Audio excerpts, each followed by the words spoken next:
It's personal between me and you, and I'm going to do you some serious harm, you big stiff idiot.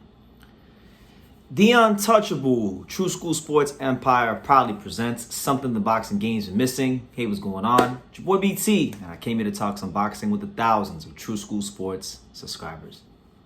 Alright, so I've been really itching to make videos about, some of the upcoming fighters in boxing, the prospects. So this is part of that prospect review series that, I've enjoyed a lot here on True School Sports over the years. If you guys know any prospects, though, when I say prospects, I mean guys with 10 fights or less that I should, be talking about, that I have made videos about. Give me a suggestion in the comments. But in this particular video, we're going to be talking about one of South Florida's very own. Yes, Abel Gonzalez, 6-0, 4 knockouts, super middleweight prospect. I wanted to make this video to inform the boxing public a little bit more about Abel because, I'm a fan of Abel. He's one of the guys locally that, I feel has a chance to really make some noise in boxing. So let's talk about him. Who is Abel Gonzalez and what can you guys, the fans, expect from a guy like Abel Gonzalez? Well, as an amateur, he was a standout amateur. A guy that definitely made noise, not just locally here in South Florida, but across the nation here in the USA. He's won the National Golden Gloves before. He's one of the only fighters from the state of Florida to win the National Golden Gloves at light heavyweight. Just like Antonio Tarver. Antonio Tarver, another fighter who at this weight class was able to capture the National Golden Gloves. So meaning that he wasn't just the best amateur light heavyweight in Florida or South Florida, he was the best amateur light heavyweight in the whole country. And that's what Abel Gonzalez was able to do. So hell of a fighter, man. And, he would have turned pro earlier and he probably would have had more fights to begin with than he has now. But, however, his career was a little bit delayed due to the COVID. And, he got out to a bit of a slow start. But he's up and he's rolling now. He got with a manager named Ryan Rickey. And Ryan Rickey was doing a great job keeping him active. Now, he did defeat a good prospect that some boxing fans may know. In the amateurs, he beat Daniel Blancas in the amateurs. Good little fighter from Wisconsin. Beat him in the amateurs. He's gotten some high quality sparring in his career with the likes of Hot Rod, Radovice Kalazic, the light heavyweight contender, as well as PBC prospect Fredgis Rojas, who recently fought on what card was that? I can't remember what card it was, but he fought on PBC recently. As far as Abel's style, he's a boxer puncher. Real compact style. So when you think of Abel, think of kind of like a Virgil Ortiz type style.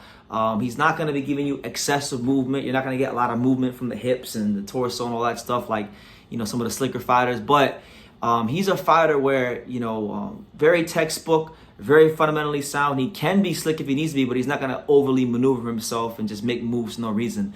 Doesn't waste punches. Got a very fundamental jab. When I look at Abel and his style, he kind of reminds me of a Virgil Ortiz, except he's not quite as good of a finisher. I think Virgil's a better finisher than Abel, but that's no knock on Abel. It's just that Virgil Ortiz is 100% knockout ratio. I mean, he knows how to put guys away. And even though Abel was a light heavyweight as an amateur, he will be competing actually as a super middleweight. So the fact that he's actually able to make the super middleweight limit, it actually shows that he's disciplined, that he lives a life. And listen, I know Abel personally. Abel's not one of these fighters from South Florida, because we have a lot of them. He's not one of these fighters from South Florida who get caught up in like the Miami or the Fort Lauderdale nightlife. He's not out, clubbing and banging chicks. That's not his MO. He's a really to himself, quiet kind of guy. But when he gets in that ring, he's a killer, and he's someone that I genuinely feel for boxing fans. You guys got to watch out for Abel, because I feel like he's got the style to outbox a lot of pressure fighters, but then he's also aggressive enough and textbook enough to really mow down and knock out some of the guys that try to be slick with him. So he's a versatile fighter, and he got those skills over the course of being, in the amateurs, and probably in the amateurs longer than he should have, but nonetheless, He's out to a very successful start to his career, being 6-0, 4 knockouts. Now, when you look at where he's ranked right now, he's not obviously in any of the sanctioning body rankings. So when a guy is not ranked in the sanctioning body rankings, I like to use the BoxRec rankings because it gives you a better gauge and barometer of where someone is at in the world picture. He's currently ranked number 145 in BoxRec for middleweights, or super middleweights, I should say. So, I mean, I'm not really too familiar with too many of the guys that are ranked around him. But, you know, I see all the way up at 122, you got a guy like Alontes Fox, who's a good veteran. You got who else? I mean, Roddy Legend Montgomery, who's 101. I feel like he could beat some of those guys. I feel like Abel already in his career could beat a guy like an Alontes Fox or Roddy Legend Montgomery. So, I'm looking forward to seeing what he does because I feel like, you know, there's not too many fighters from South Florida that I feel have like world championship potential to where I don't even question that they have the skills to be in the world title picture. But he's definitely one of them, man. He's definitely someone that I think highly of.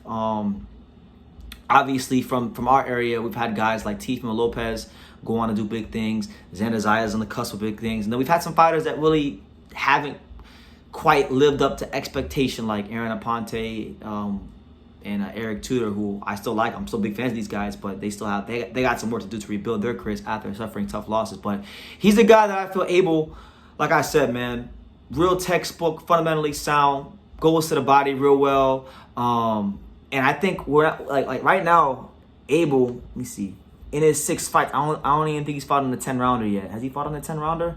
He hasn't even fought in the 8-rounder. So we're not going to really see the best of Abel until I feel he gets to those 10. He becomes a 10 and 12-round fighter. He's been a 6-round fighter, so he hasn't been able to really show what he could do. I mean, his last fight, I watched it. He fought Robert McGee, who was a pretty well-schooled amateur, on one of those overtime boxing cards on DAZN. And the guy was tough, and the guy obviously had a good amateur background, so he knew how to box a little bit and survive, and he was tall.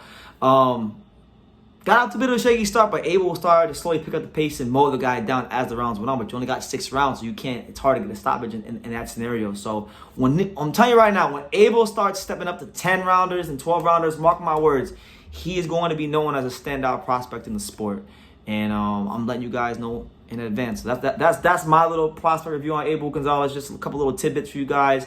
National Golden Gloves champion. He's gotten some good sparring with guys like Fredris Rojas and Hot Rod, Radovice Kalazic.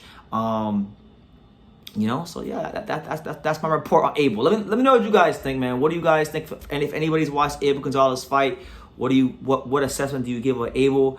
And what do you guys think, you know, about his future in the sport? I think he's definitely going to be in the world title picture. I feel like he's got good people behind him. He's got the right experience as far as, you know, the amateurs, and he's getting the right experience as the pros. It's just we're not going to really see him get the hype that he probably should get until he's able to fully show himself. And I don't think he can fully show himself because of the way he fights until he gets into them like 10-round fights, 12-round fights. So it may be a couple more fights before people really start to catch on to who Abel is. But you heard it from your boy BT and True School first. So yeah, let me know what you guys think in the comments down below. Make sure you guys take the time to subscribe. And like I say in every single one of these videos, you can love me or you can hate me, but I'm just a kid from Dang. So until next time, take your eyes. Thank you for watching another video on the untouchable True School Sports Empire. We're here at the Hatanaka Boxing Gym in Nagoya, Japan. And for more great videos just like this one, make sure you guys click right here.